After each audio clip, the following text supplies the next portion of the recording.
Welcome back to the channel. In today's video, I'm going to show you guys how to use the Year of the Ox on Instagram stories. So basically, it's going to be showing you guys how to use the stickers for Year of the Ox on Instagram. It's actually really simple and easy to do. So all you guys have to do is head over to Instagram really quick and open that up. Once you're on Instagram, you just want to go to create a new story. So just click on the plus icon where you would create a new story.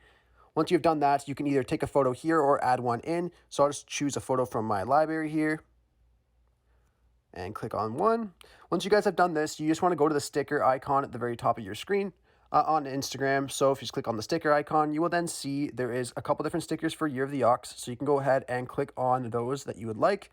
And then of course you could go ahead, stretch them, make them as big as you would like. And there's 3 of them there for now. So they just look like this. So you can just put them wherever you would like. And then obviously just post your story and you'll be good to go.